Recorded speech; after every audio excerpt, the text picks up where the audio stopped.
Assalamualaikum warahmatullahi wabarakatuh.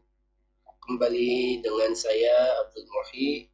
Sekarang saya akan mempresentasikan tugas dari mata kuliah Kapita Selekta Universitas Pelita Bangsa, yaitu membahas tentang pengertian sistem informasi geografis. Yang pertama, sistem informasi geografis atau disebut dengan SIG merupakan sistem informasi berbasis komputer yang digunakan untuk mengolah dan menyimpan data atau informasi geografis. Aronov 1989.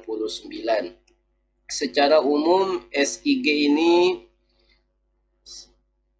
yaitu suatu komponen yang terdiri dari perangkat keras, perangkat lunak, data geografis, dan sumber daya manusia yang bekerja sama secara efektif untuk memasukkan, menyimpan, memperbaiki, memperbarui, mengolah, memanipulasi, mengintegrasikan, menganalisa, dan menampilkan data dalam suatu informasi berbasis geografis.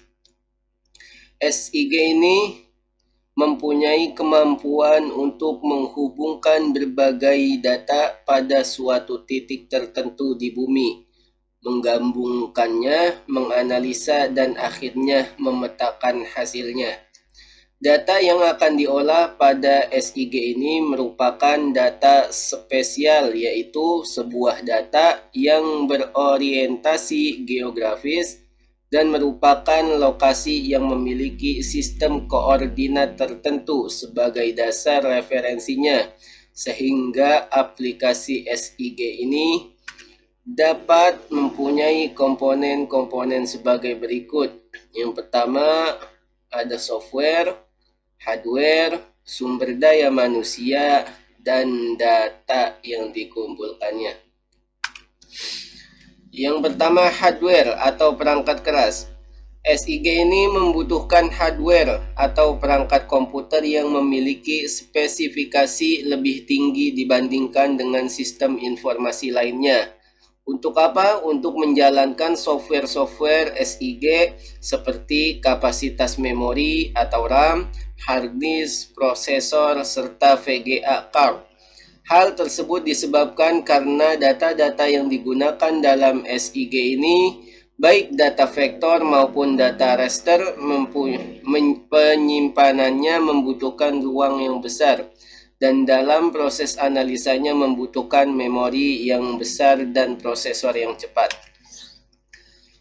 Terus yang selanjutnya, software atau perangkat lunak merupakan sekumpulan program aplikasi yang dapat memudahkan kita dalam melakukan berbagai macam pengolahan data, penyimpanan, editing, hingga layout, ataupun analisis kekurangan. Sumber daya manusia. Teknologi SIG ini tidaklah menjadi bermanfaat tanpa sumber daya manusia yang mengolah sistem dan membangun perencanaan yang dapat diaplikasikan sesuai kondisi dunia nyata. Sama seperti pada sistem informasi lain, pemakaian SIG ini mempunyai ataupun memiliki tingkatan tertentu, dari tingkat spesialis teknis yang mendesain dan memelihara sistem sampai pada penggunaan yang menggunakan SIG untuk menolong pekerjaan mereka sehari-hari. Data dan informasi spasial merupakan bahan dasar dalam SIG. Data ataupun realitas di dunia atau alam akan diolah menjadi suatu informasi yang terangkum dalam suatu sistem berbasis keruangan dengan tujuan-tujuan tertentu. Data spasial, sebuah data yang berorientasi geografis, memiliki sistem koordinat tertentu sebagai dasar referensinya dan mempunyai dua bagian penting yang membuatnya berbeda dari data lainnya, yaitu informasi lokasi dan informasi deskriptif atau atribut. Data spasial. Yang pertama, informasi lokasi atau informasi spasial, yaitu informasi lintang dan bujur, termasuk diantaranya informasi datum dan proyeksi. Yang kedua, informasi deskriptif atau informasi non-spasial. Suatu lokalitas bisa mempunyai beberapa atribut atau properti yang berkaitan dengannya. Contohnya, sejenis bencana, kependudukan, pendapatan per tahun, dan lain-lain. Sekian presentasi ini. Kurang lebihnya mohon maaf. Wassalamualaikum warahmatullahi wabarakatuh.